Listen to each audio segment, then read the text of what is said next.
Antes de a gente começar, eu queria fazer um comentário. Semana passada, eu passei por um período meio complicado, porque eu tenho sentido, e eu quero fazer um alerta para o pessoal 50 a mais, quando você está muito tempo em casa e se você está escrevendo, por exemplo, semana passada eu fiquei escrevendo muito, mas quando nós estamos escrevendo, o nosso cérebro está funcionando e nossas emoções começam a sentir. Então, eu me senti assim, pesado, eu estava com dificuldade, até a dificuldade física, uma dor no corpo. E, velho, é complicado, né? Mas se você fizer o exercício de respiração, continuar fazendo exercício físico, é muito importante, porque para não pegar. Eu tenho conversado com alguns amigos e eu tenho sentido que isso está ficando muito pesado ao longo da academia. Por quê? Tem muita gente que está trabalhando. Quem está trabalhando não está sentindo o tempo.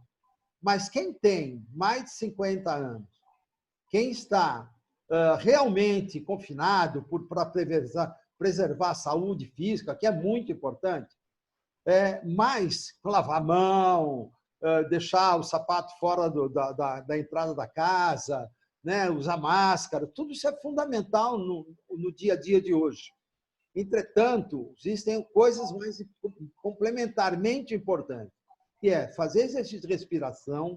Se você souber fazer meditação, é muito importante. Se fizer 15 minutos de meditação por dia, você pode realmente trabalhar a sua saúde, fazer exercícios físicos em casa. Sei lá, existem 1000 opções no YouTube para você fazer exercício físico em casa, ok? Mas eu tenho conversado com alguns amigos, algumas pessoas dessa faixa etária, claro, meu relacionamento, mas eles estão se sentindo muito pesado. Então, na primeira live, já falei da preocupação com depressão, com ansiedade, e a coisa está ficando feia. Não nos meus amigos, mas já tenho ouvido falar sobre pessoas que estão se suicidando. Então, isso é complicado. Não deixa a depressão avançar muito, pessoal. Hoje nós estamos fazendo a 11ª live. Essa entrada é porque eu acho importante esse é um sentimento pessoal, a partir do meu relacionamento, das coisas que eu mesmo senti a semana passada, angustiado, cansado, sim, cansado de ficar preso, da falta de relacionamento físico. Então, isso é complicado. Mas vamos em frente hoje. O João veio falar aqui, ele faz um trabalho muito especial em relação à aplicação financeira no campo de ações. E há 15 dias atrás, ele falou como selecionar as empresas para você fazer as aplicações. Ele convidou o grupo também para que se criasse uma ligação com ele através do telefone, para ele mandar semanalmente, aí, quando ele acha que tem importante, alguns links de informações sobre ações. Hoje, ele vai falar basicamente eu acho que é bem assim, qual a hora certa de você fazer a aplicação na ação. Okay? Então, eu vou passar para o João, não vou gastar mais tempo aqui, senão eu estou me estendendo. Vou passar para o João. João, está disponível a gravação. Dá o seu boa noite aí, vai em frente. Ok. Obrigado, pessoal. Mais uma vez é um prazer estar aqui com o Duarte e com os participantes aqui. Tá passando um pouco desse conhecimento, dessas informações que, às vezes, ela não é tão divulgada da forma como que eu vou estar mostrando para vocês. Tá? Então, é muito mais fácil você aprender a saber o momento certo de comprar uma ação do que simplesmente você receber uma indicação. Nós temos um conteúdo bastante conteúdo, então eu já vou começar para a gente conseguir otimizar o máximo do tempo dentro desse cronograma. João, só me dá um minuto. Pessoal do Instagram, a apresentação hoje do João vai ser bastante técnica. Então, se você não conseguir ouvir adequadamente, talvez não acompanhar, porque ele vai usar alguns slides de PowerPoint, tudo vai estar disponível e gravado no YouTube para todo mundo, né? Ok? Então, estou lembrando, porque hoje é quarta, quinta, até sábado, domingo vai estar disponível no YouTube toda a gravação. Se você tiver alguma dificuldade no Instagram, vai receber, vai ter disponível o YouTube. João, obrigado. Ok. Perfeito. Então, vamos lá. Na primeira live, foi mostrado como você selecionar empresas para poder investir com segurança de longo prazo. Agora, nessa daqui, é como você escolher ações dessas empresas. Tá? A primeira tela que eu vou estar mostrando, ela não tem relação com a Bolsa, mas ela tem relação com o teu investimento, onde que você tem ele atualmente. Então, vamos lá.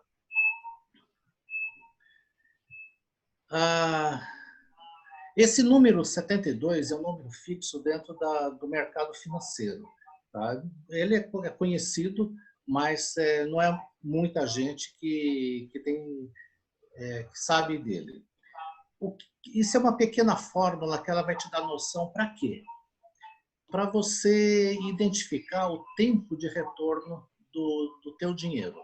Então, aqui eu peguei a taxa Selic, o Tesouro Selic, que ela é uma referência para o mercado financeiro. E você sempre vai colocar a taxa anual.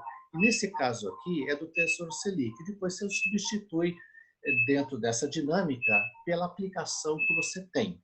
Então, se você fizesse uma única aplicação no Tesouro Selic, nessa taxa, você dividiria 72 pela taxa anual e ela vai te dar quantos anos que o teu dinheiro demoraria para retornar. Mas ela não fica aí. A Tesouro Selic, ele tem 2,25 atualmente de rendimento. Aqui você põe o teu investimento. Ele também cobra uma taxa de custódia de 0,25 ao ano. Aqui você coloca a taxa de administração do fundo onde você tiver investido. Depois você tem o imposto de renda, que é 15% sobre o rendimento que é te cobrado.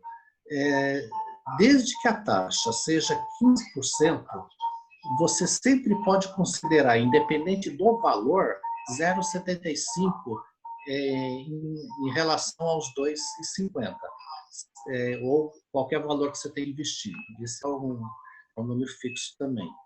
Você deve de considerar a inflação, porque se você não considerar a inflação, ela não é descontada da aplicação, mas ela que corrói o teu dinheiro, ela que desvaloriza o teu poder de compra. Então, você tem que considerá-la. E ela é medida pelo IPCA sempre nos últimos 12 meses. Então, se você considerar esses fatores, o Tesouro Selic nessa taxa, atualmente, você não está tendo rendimento nenhum. Isso significa que, aplicando a regra do 72, nessa vida você não tem retorno com essa taxa. A taxa Selic, ela bem provável que ela vá para R$2, então ela vai diminuir o rendimento.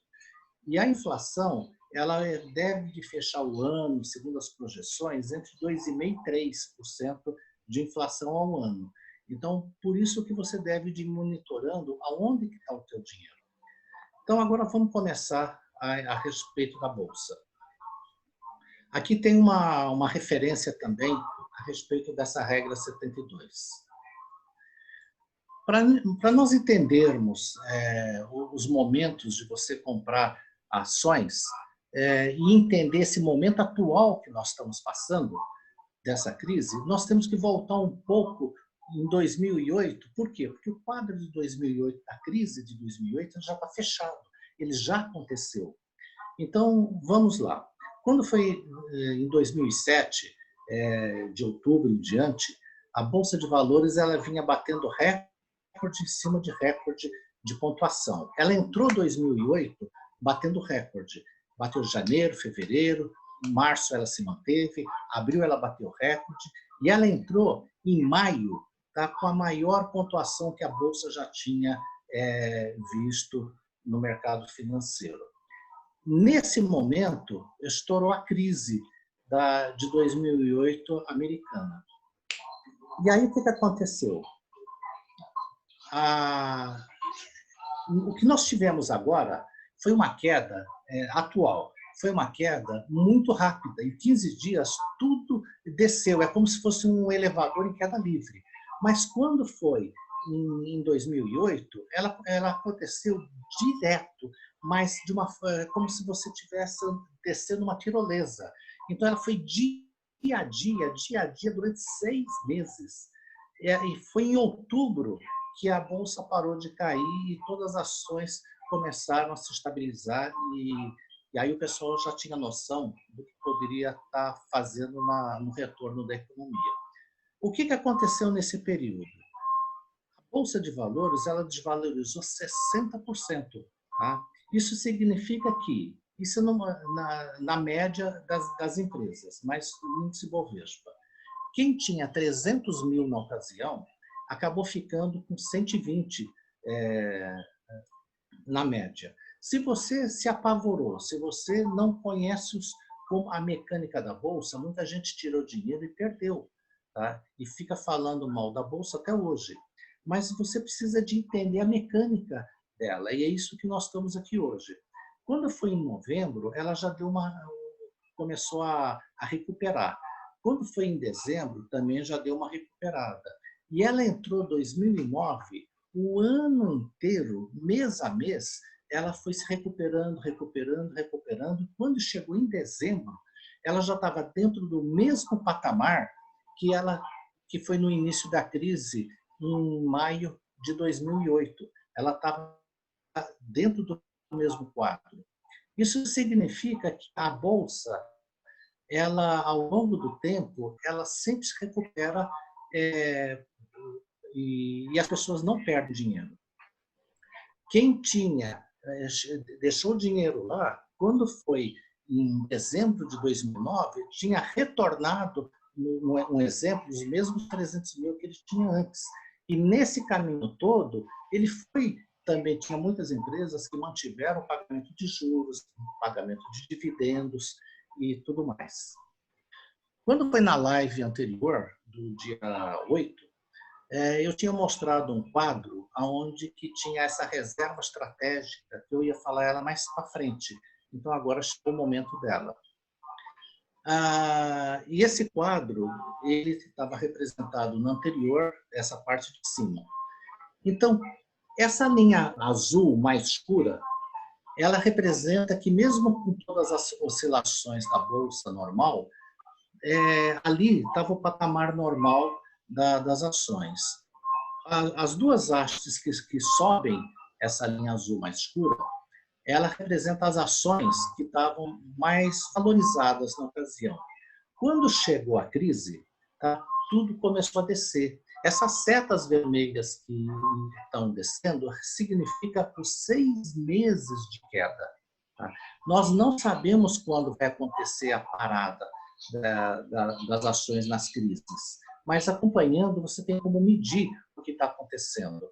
E depois nós tivemos 1 ano e 2 meses na retomada dela. O que significa isso? Nesse período que as ações estão caindo, você pega aquela reserva estratégica de 30% que você vem acumulando no decorrer do tempo, e mais o que você tem destinado mensalmente para investir, você junta os dois e começa a comprar ações de uma forma programada, acompanhando o mercado, o que está acontecendo, você aproveita uma oportunidade de comprar ações baratas, tanto na queda, quanto no retorno, depois até voltar à posição normal. Então, essa é uma finalidade para você ter caixa. Essa reserva estratégica é de você formar um caixa para quando aparecem as oportunidades. Ele fica guardado. O Warren Buffett, ele, nessa crise de agora, ele tinha um fundo onde ele tinha guardado 120 bilhões de dólares para aproveitar o momento de uma grande oportunidade que apareceu nesse momento. E é o que nós fazemos com essa reserva estratégica. Aqui é um exemplo. Vamos supor que se você tivesse uma ação que ela custasse R$10. Quando começou a crise de 2008, ela caiu para R$ 9,95, você comprou um pouquinho, aí depois você foi acompanhando, ela ia caindo, você ia comprando mais um pouco. tá? E conforme você chegasse no patamar, você vê que o preço está muito barato mesmo, muito significativo, você começa a aumentar a intensidade das compras. Então, aqui está representando que se ela custava 10, desvalorizou 60%, então os R$ 4 onde que chegou é o preço mínimo dentro daquele quadro que você poderia estar comprando. Se você foi comprando aos poucos, você acaba formando um preço médio no final de R$ 5,35. Agora eu vou estar passando aqui um exemplo também do que aconteceu com a greve dos caminhoneiros. A greve dos caminhoneiros é diferente da de 2008 e dessa agora. Por quê? Porque ela tinha uma data para acabar. Como que ela tinha uma data para acabar? Só dependia de uma negociação. Ela envolveu o Brasil inteiro? Envolveu. Mas dependia só de negociação para ela acabar. Eu vou dar um exemplo de uma ação da Itaúsa, a Itaúsa 4. Vamos supor que você tivesse R$ 2.000 na época para você investir. Você, na sexta-feira, antes de começar a greve, a ação da Itaúsa estava 11,60 e você conseguia comprar 172. No dia que começou a greve, ela caiu um pouquinho. Você conseguia comprar 173. Quando terminou a greve, 11 dias depois, ela estava 10,35. Você conseguia comprar por mesmo valor 193 ações. Só que ela teve um efeito que ela continuou caindo por mais 18 dias. Tá? Ela chegou a 8,61 e você conseguia comprar 232 ações por mesmo valor. Isso significa que do preço antes de iniciar a greve, em relação ao preço do final dos 8 e pouco, você tinha uma valorização de 34%. Quando foi um ano e pouco depois, ela já estava 13,36. Se você não tivesse feito nada, simplesmente não tivesse ação lá na tua carteira, a 11,60, por esse preço que ela chegou um ano e pouco depois, você tinha uma valorização de 18,6%. Mas se você comprasse a 8,60, você teria uma valorização de 56%. Então, são oportunidades que você aproveita, compra ações baratas, elas vão ter uma grande valorização, você fica com uma quantidade maior de ações e depois você começa a receber dividendos também em cima dos valores novos. Esse foi um exemplo da queda que ela teve, tá? Como que ela se comportou em todo o período da greve dos caminhoneiros. Então, aqui ela vinha normal, a primeira barra azul é o início da greve, a do meio azul é o fim da greve, e depois foi a terceira coluna, onde ela atingiu o pico mais baixo.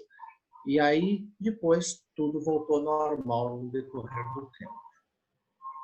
Eu estou trazendo aqui um outro exemplo, que são de 3 empresas de setores diferentes, tá? De utilidade pública, de bens industriais e da área financeira, a Hold, não o banco, a Hold do Itaú, que é representada pelo Itaú. Esse gráfico aqui, esses 3 gráficos, eles estão literalmente simbolizando o que aconteceu a semana passada. Nessa semana agora que passou, de segunda a sexta-feira, o comportamento de cada uma dessas ações, tá? Com seus respectivos preços ali de cada uma. Então, o mercado, quando você olha ele com uma visão de curto prazo, você não consegue interpretar nada praticamente. Agora, vamos pegar essas mesmas empresas e ter uma visão de 5 anos, o que acontece com elas. Você pode ver que nesses gráficos aqui, essa linha reta de cada uma delas, todas elas, cada uma com intensidade diferente, mas todas elas, ao longo do tempo, elas sobem. Tá? Esse aqui é o período de 5 anos, todas elas sobem. E nessa crise agora, a Sanepar, ela perdeu 45% do valor dela, mas ela já recuperou, aqui estão as datas, ela já recuperou uma parte, só está com 12% de ganho, de perda. A VEG, ela perdeu 30 e poucos por cento, ela já recuperou os 32% e ela está com 17% a mais, tá, do que ela estava antes da crise. E a Itaúsa perdeu 43% e ela já recuperou uma parte, está com 27% ainda para recuperar, mas está caminhando. Então, ao longo de 5 anos, a Sanepar ela valorizou 416%, a VEG 224% e a Itaúsa 114%. Agora eu vou mostrar para vocês a minha carteira. A minha carteira, como que vocês já viram na apresentação anterior, eu falei muito das empresas perenes, que são aquelas que são a prioridade da carteira dentro desse modelo de investimento. E são consideradas ações previdenciárias, são as grandes pagadoras de dividendos. E eu tenho algumas também de oportunidade e algumas de risco, mas elas não estão aí por elas serem baratas. Tá? Todas elas, tanto a oportunidade quanto o risco, elas têm uma razão delas estarem aí. E eu vou fazer agora a carteira comparado com vários índices econômicos. Deixa eu pegar aqui. O pessoal do Instagram talvez seja um pouco complicado acompanhar esses números, porque estão todos em slide. Aí o que acontece? Comparado, a carteira, ela é esse gráfico, essa linha azul na parte de cima. E os índices comparativos é a linha pontilhada logo abaixo dela. Então, esse daqui, ao longo desse período, de 2 anos e pouco, é em relação à poupança, em relação à taxa Selic, em relação ao CDI, em relação ao IGPM, em relação ao IPCA, em relação ao dólar, tá? Em relação ao próprio índice Ibovespa, porque o Ibovespa é uma média de grandes empresas, tá? Em relação ao índice que mede o retorno dos fundos de investimentos imobiliários na Bolsa, a minha carteira ela sempre bate o índice imobiliário, e uma que também mede os índices de dividendos. Tá? Então, essa minha carteira ela também bate esse índice que mede os dividendos das empresas que estão na Bolsa. Então, esse aqui é um modelo, essa é a carteira com a distribuição dela dentro da Bolsa. Então, aqui tem setores, tem as empresas de cada setor, então ela está montada dessa forma. Esse calendário que tem na parte superior, ele está mostrando o que aconteceu esse ano, tá? com essa crise econômica. Em janeiro, ela teve um crescimento de 3,95%. Em fevereiro, começou a crise, ela teve uma queda de 0,61%, é tudo porcentagem. Em março, ela derreteu, ela caiu mais de 40%, 40,46%. Mas em abril ela já recuperou 12%, em maio já recuperou mais 8%, em junho já recuperou mais 18%, em julho já recuperou mais, ela vai fechar agora julho com a previsão de 22%, e já tem uma projeção de agosto de mais 20%, quase 25%, dentro dos dados econômicos das empresas. Agora, como saber se o preço da ação ele está bom? Você precisa de pegar 4 itens para você saber o preço de uma ação, se ele está boa para você comprar, depois que você selecionou as empresas boas, que você, com essas informações, você vai estar na frente de 90% das pessoas que estão na Bolsa e simplesmente compram ação por comprar. Então, vamos lá. Eu peguei um exemplo da Sanepar, a SPA4, SAPR4. Esse valor foi de sexta-feira agora. Então, nós vamos encontrar qual que é o valor patrimonial por ação. A gente vai precisar de encontrar o VPA, que é o patrimônio líquido da empresa, dividido pela quantidade total de ações. Ela tem um patrimônio de 6 bilhões e 400 milhões e 1 bilhão e 500 milhões de ações. Você divide, você encontra o VPA, que é 4,25. Agora, nós vamos, com essa informação, nós vamos procurar saber se o preço realmente está bom. Então, nós vamos encontrar o PVPA. O VPA te dá um resultado e o PVPA te dá outro resultado. Então, você pega o preço atual, que é 6,60, e divide por 4,25 que você acabou de encontrar o VPA. Você tem 1,48. Isso significa que, se esse número ele for abaixo de 1, a ação está barata. Se ele for entre 1 e 2, ela está com preço normal para você poder comprar. E se ela for acima de 2, ele está cara, essa ação. Aí agora nós vamos encontrar, analisar o preço em relação ao lucro da ação. Então nós vamos encontrar o LPA, que é o lucro líquido sempre dos últimos 12 meses dividido pela quantidade total de ações. Então nós temos o lucro líquido, que é 1 bilhão 118 milhões, divide pela quantidade, então você encontra o LPA, que é o 0,74. Aí nós também vamos encontrar o PLPA, que você pega o preço atual e divide pelo LPA que você encontrou. Isso significa que você encontrou um resultado de 8,51. Esse daqui, ele representa o número em anos que o teu capital demora para retornar. Tá? Então, quanto menor, melhor, mas ele não deve ser acima de 15. 15 é um ponto de referência máximo para você poder comprar num preço bom. Agora nós vamos encontrar o quociente. O quociente, ele existe uma outra fórmula antes para chegar nesses 22, mas a gente ia demorar um pouco, mas sempre vai ser esse 22,5 para a gente poder localizar o quociente dessa ação. Então, você tem que pegar o P barra LPA e vezes o P barra VPA. Então, você vai multiplicar os dois índices que você encontrou, vai dar um quociente de 12,59. Ele sempre tem que ser abaixo de 22 para você ter um preço bom na ação. Esse aqui está 12,59. Aí nós vamos encontrar o valor intrínseco, que eu já explico o que é. Isso aqui você faz na calculadora financeira ou no Excel. Você coloca igual, raiz em maiúsculo, tudo junto. Abre parênteses, coloca o 22,5 lá, vezes, agora você vai colocar o LPA, vezes VPA. E aí fecha e você vai ter os dados embaixo e o resultado, que é 8,41. Isso significa que essa ação que hoje ela está 6,30, ela tem um potencial de chegar a 8,41. Tá?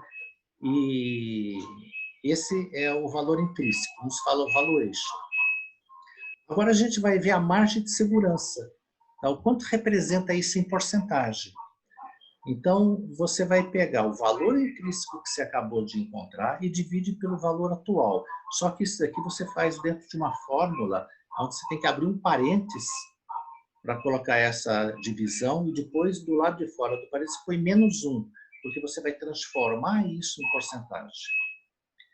Então, ele é o 8,41 menos o preço da ação atual, ele te fala que você tem uma margem de segurança de 33% e meio em relação ao preço que ela está. Então, quanto maior for essa margem de segurança, eu já comprei ações com 30, com 50, com 80, com 100, às vezes tem algumas empresas que vale a pena você pegar, mesmo que seja com uma margem de 10, ela só tem que ser positiva.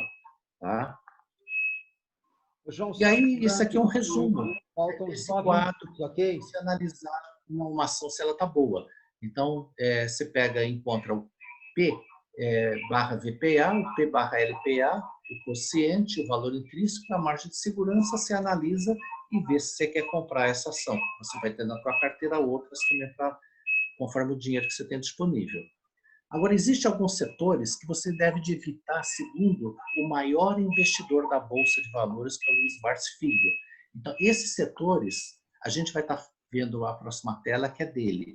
Esse link que está embaixo, depois vocês vão ter acesso, ele é um link onde ele fala o porquê que ele não investe nesses setores, nesses segmentos aí. Esse, para quem não conhece, é Luiz Barsi Filho, é o maior investidor pessoa física do Brasil. Ele tem investido atualmente 2,5 bilhões só na Bolsa de Valores. E ele, a vida inteira, ele tem 80 anos, ele começou a investir com 22 e pouco, a vida inteira ele investiu só na Bolsa. Ele começou como engraxate, foi caminhando, até pegou um emprego dentro de uma corretora, descobriu o mundo das ações, e a partir daí, ele trabalhava o dinheiro dele e investia tudo em ações. E ele criou um método que hoje é transmitido pela filha dele, tá? Essa é a caçula de 4 filhas que ele tem, que desde os 9 anos acompanha ele.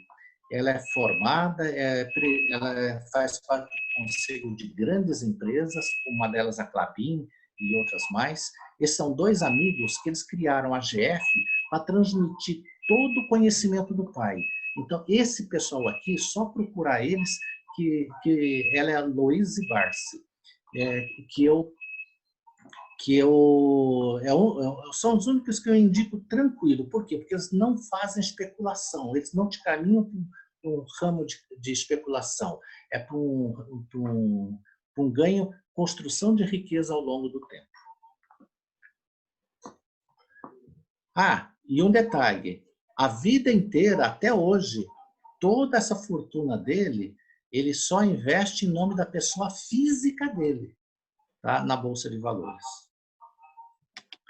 Aqui eu estou deixando para vocês, que a gente já está dentro do nosso tempo,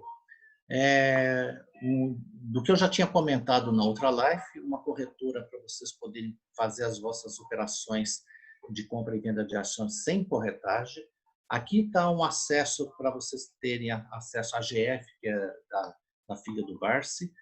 Esse Meus Dividendos é um site muito interessante que você pode se cadastrar gratuito. Depois, só de você estar cadastrado, você tem acesso aos vídeos tutoriais, que como funciona o entendimento para você analisar as suas ações. Então, você compra uma ação ou vende uma ação e você cadastra ela ali dentro, que ela te dá um mapa do posicionamento dela em relação ao mercado. É muito interessante, vocês devem fazer isso, quem for comprar ação.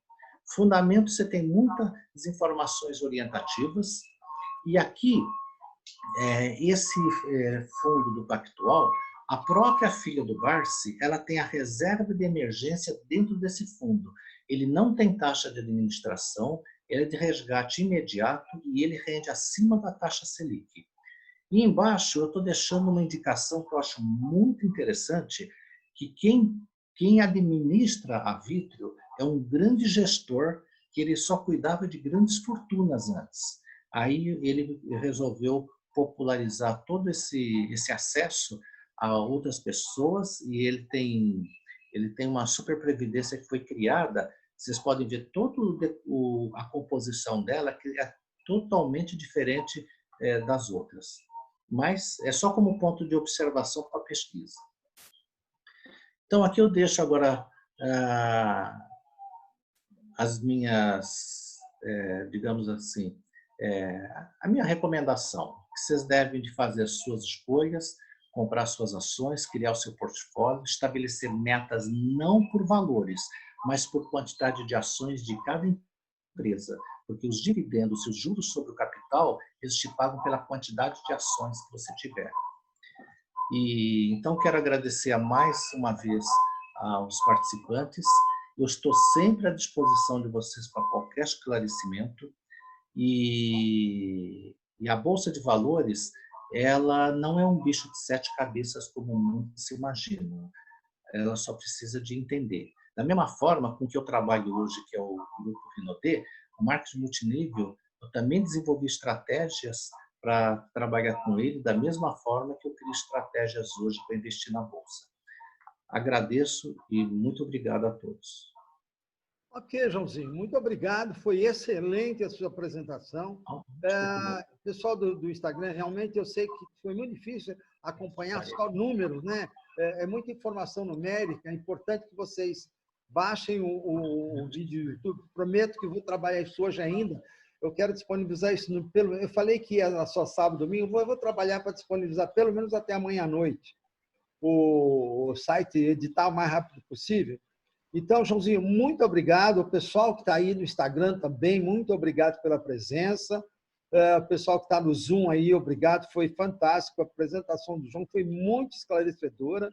Então, eu agradeço a Deus a ter amigos como o Sérgio, como o Cláudio, como o Joãozinho, o João Semedo.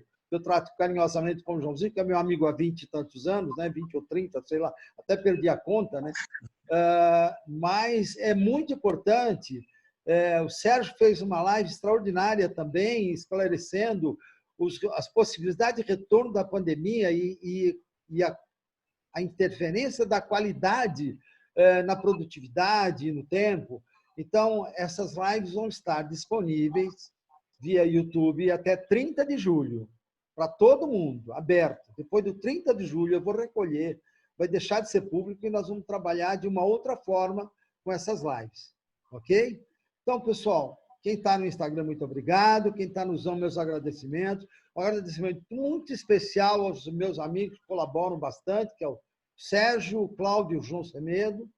E semana que vem eu vou fazer uma live. Tem aí também a presença do Cássio, que vem fazer uma live fantástica em relação ao funcionamento do coração, para que a gente saiba, e posteriormente também o Coronel Hugo vai falar sobre a modernidade da escola. Eu tinha prometido que seriam 8 lives com 8 passos, mas esses passos eu vou estruturar direitinho para que sejam os 8 passos e as lives complementares tragam informações que são muito ricas para as pessoas, né? Então, quem tiver contato, divulgue, porque é para o profissional autônomo, para o corretor, para quando se preparar, porque hoje ainda o mercado está muito parado, então receber dinheiro vai levar um tempo. Então, se prepare-se emocionalmente, fisicamente, com o conhecimento que tem no mercado, que o João passa, que o Sérgio passa, e atualização. E eu, por exemplo, estou procurando me atualizar no ambiente digital, para procurar, de alguma forma, levar mais essas informações para vocês, tá bom?